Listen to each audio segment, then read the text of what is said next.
Bom, pessoal, olá a todos. Agora, para finalizar nessa questão da sexualidade de Paulo, nós vamos ver só mais alguns pontos interessantes aqui, tá? Nós já vimos naquele primeiro vídeo que Paulo se coloca no grupo, né, daqueles que usavam seus membros para prostituição, etc e tal.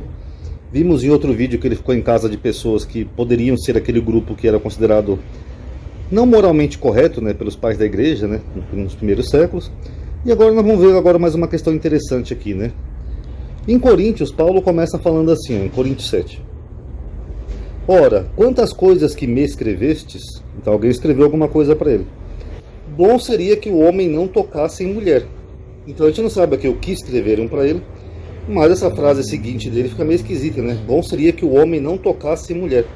Isso seria o quê, pessoal? Seria um celibato, né? Que é proibido pela Torá. Mas aqui Paulo dá a entender que alguém escreveu alguma coisa que pode ter chocado ele. Aí ele falou, bom seria que o homem não tocasse em mulher. Como a gente está lidando com Coríntios, pode ser até aquele caso de incesto que ele está julgando nos primeiros capítulos, de um rapaz que dormiu com a mulher de seu pai. Então pode ser isso. Mas por causa da fornicação, tá? Que é porné em grego, tá? É isso mesmo. Cada um tem a sua própria mulher e cada uma tem o seu próprio marido. Aí ele continua dizendo assim, ó, porque queria que todos os homens fossem como eu mesmo, mas cada um tem de Deus o seu próprio dom, um de uma maneira e outro de outra. Digo, porém, aos solteiros e às viúvas, que lhes é bom se ficarem como eu. Então aqui dá a entender que ele está dizendo que ele era ou solteiro ou viúvo. Então ele diz que seria bom se todo mundo ficasse como ele, sem nenhuma mulher. Mas se não podem conter-se, casem-se, porque é melhor casar do que abrasar-se. Tá? Aqui abrasar-se seria arder em desejo, tá? Algo mais ou menos assim. Então dá a entender que Paulo era alguém solteiro. Até porque Paulo em nenhum momento ele menciona filhos, ele não menciona uma genealogia, ele não menciona descendentes. Então é meio curioso, né, pessoal? Já aqui no capítulo 9 tem um versículo meio controverso que algumas pessoas entendem que Paulo seria casado por isso. Mas ele fala assim, ó. Esta é a minha defesa para os que me condenam. Então, ele estava sendo criticado. Não temos nós o direito de comer e beber? Ele e Barnabé no caso. Não temos nós o direito de levar conosco uma esposa crente, como também os demais apóstolos, e os irmãos do Senhor e Quefas? Ou só eu e Barnabé não temos o direito de deixar de trabalhar? Então aqui ele está na defensiva, ele está dando a entender que ele e Barnabé não podiam viver dos alimentos, né, daquilo que eles pregavam, ou seja, os dízimos, eu já expliquei isso em outro vídeo, e eles também não podiam levar uma esposa crente como os outros apóstolos, todo mundo fazia, os apóstolos, os irmãos do Senhor, Quefas, todo mundo levava uma esposa, menos ele e Barnabé. Então dá a entender que ele não tinha uma esposa. Agora o curioso, pessoal, disso daqui é que nessa época, do judaísmo rabínico, não era comum um homem adulto ser solteiro. Ó, isso aqui é um trechinho de um e-book, tá, de historiadores que fala assim, ó. No hebraico bíblico não havia palavra correspondente a solteiro, sabiam disso? A não existência da palavra prova, ipso facto, que não havia necessidade dela. Obviamente, a simples ideia de não se casar era inaceitável para o judeu de então, da época de Paulo. Mais tarde, o Talmud dizia que um homem solteiro vive sem nada de bom, sem ajuda, sem alegria, sem bênção e, finalmente, sem expiação. Ou seja, então como é que Paulo, pregador, que foi criado aos pés de Gamaliel e viu o Senhor pessoalmente, por que Paulo era um homem solteiro? Segundo o próprio Talmud, ele seria sem nada, sem ajuda, sem alegria, sem bênção e sem expiação. Durante o período talmúdico, sob a influência dos hábitos grego-romanos, existiram pessoas inclinadas a permanecerem solteiras, porque para os romanos isso era mais comum do que para os judeus, tá bom? E tem até um porquê, tá, pessoal? Porque a sociedade grego-romana elas era mais poderosa. A sociedade israelita era menor e mais frágil, então era uma sociedade mais, vamos dizer, patriarcal, né? Que os homens tinham que fazer filhos para poder manter a sociedade forte. As quais, na opinião dos rabinos, deveriam ser estimuladas ao matrimônio. A lei moral da religião judaica exigia a completa abstinência sexual dos solteiros, dessa época, tá? De ambos os sexos.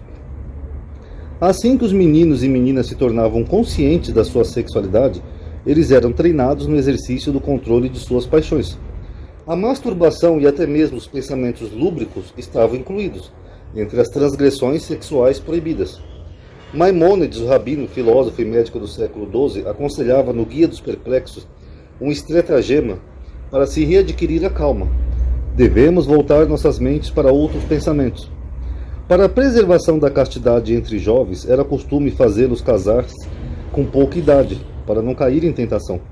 Então era comum se casar cedo. O Talmud define o marido e pai ideal como que orienta seus filhos e filhas no caminho certo e providencia para que se casem logo depois da puberdade. A idade usual para o casamento era de 16, 18 anos para o rapaz e em torno de 12, 13 anos para a moça. Então você vê, um rapaz de 16, 18 anos já era casado naquela época, até porque a expectativa de vida era menor também, e uma moça de 12, 13 anos já era casada, tá bom? E também, inclusive, é uma lei da Torá. Portanto, deixará o homem seu pai e sua mãe, e apegar-se-á a sua mulher, e serão ambos uma só carne. Então, por que Paulo era solteiro? Ele não foi criado aos pés de Gamaliel? Mas ele falou ali, ó, é melhor que o homem se casa para ele não arder em desejo, né? Para que não se abrase, aqui, ó, abrasar-se. Então é melhor se casar para não arder em desejo. Aí nós temos outro probleminha aqui. Porque nos escritos de Paulo, ele dá a impressão que estava se abrasando o tempo todo. O que prova mais uma vez que ele é solteiro. Vamos ver aqui o finalzinho de Romanos, ó, Romanos 7. Porque bem sabemos que a lei é espiritual, mas eu sou carnal, vendido sobre o pecado. Então aqui ele está dizendo o quê? Que ele era um homem carnal. Inclusive eu acho engraçado dizer quando as pessoas veem aqui no meu canal falam assim que eu sou carnal, que eu não sou espiritual para ler as escrituras, mas Paulo diz que era carnal aqui, ó. Porque o que faço não aprovo. O que ele faz que ele não aprova? E aí, alguém tem uma respostinha aí? Pois o que eu quero, isso eu não faço. Ah, então ele queria uma coisa e não faria. Mas o que aborreço, isso faço. E se faço o que não quero, consinto com a lei, que é boa. Então se ele faz o que ele não quer, ó, ou seja, se seguir a lei, ele está seguindo a lei. Podemos até pegar aqui a castidade. De maneira que agora já não sou eu que faço isso, mas o pecado que habita em mim. Porque eu sei que em mim, isto é, na minha carne, não habita bem algum. E com efeito, o querer está em mim. Mas eu não consigo realizar o bem. Porque eu não faço o bem que quero, mas o mal que eu não quero, esse eu faço. Ora, se eu faço o que eu não quero, já não sou eu que faço, mas o pecado que habita em mim. Estranho, né? Ache então esta lei em mim, que quando quero fazer o bem, o mal está comigo. Porque segundo o homem interior, eu tenho prazer na lei de Deus. Mas eu vejo nos meus membros, aqui que eu mostrei no outro vídeo, ó, os membros que eram usados para prostituição, outra lei, que batalha contra a lei do meu entendimento, o entendimento da lei, da Torá, essas coisas. E me prende debaixo da lei do pecado que está nos meus membros, aqui, ó, nos membros dele. Miserável homem que sou, quem me livrará do corpo desta morte? Aqui ele está até lamentando. Dou graças a Deus por Jesus Cristo, nosso Senhor. Assim que eu mesmo, com entendimento, sirvo a lei de Deus, mas com a minha carne, a lei do pecado. Engraçado, né? Então se Paulo fala ali que os homens solteiros é melhor se casar para não se abrasar, por que ele não se casava então? Por que ele tinha esse confronto todo aqui com os membros dele, que ele queria fazer uma coisa, mas não podia, aí ele não fazia o que ele queria, que com o entendimento dele ele servia a lei de Deus, mas com o corpo a lei do pecado, com seus membros? E aí, pessoal? Estranho, não? Porque se ele mesmo diz aqui em Coríntios que era bom o homem se casar, para não se abrasar em desejo, por que ele não se casou então? Que não era comum na época. Paulo, segundo a Bíblia, ele era um homem calvo, então ele já devia ter uma certa idade, já devia ser um homem de meia idade. Agora, se ele está numa época em que os jovens casavam entre 16 e 18 anos, e ele com meia idade, se abrasando todo, reclamando aqui até de pecado, que pega os membros dele, que ele não consegue controlar e não sei o quê, por que ele não se casou? Ele não era bem influente, não pregava para todo mundo, não conhecia várias pessoas? Então analise aí, pessoal, e tire suas conclusões. E como é o último dia do mês, pessoal, quem puder dar um like no vídeo, comenta, sabe? Isso ajuda a aumentar o engajamento, a atividade. Tem outros vídeos aí no canal também, comentem, deem like, tá? Quanto mais engajamento é melhor, porque o YouTube anda muito ruim ultimamente. Então só isso para poder aumentar a atividade do canal, tá bom? Então quem puder dar um like, comenta aí qual foi a impressão que vocês tiveram disso daqui. Comentem outros vídeos também, que isso aí ajuda pelo menos no último dia do mês, tá bom? Obrigado aí por ter assistido. Paz a todos.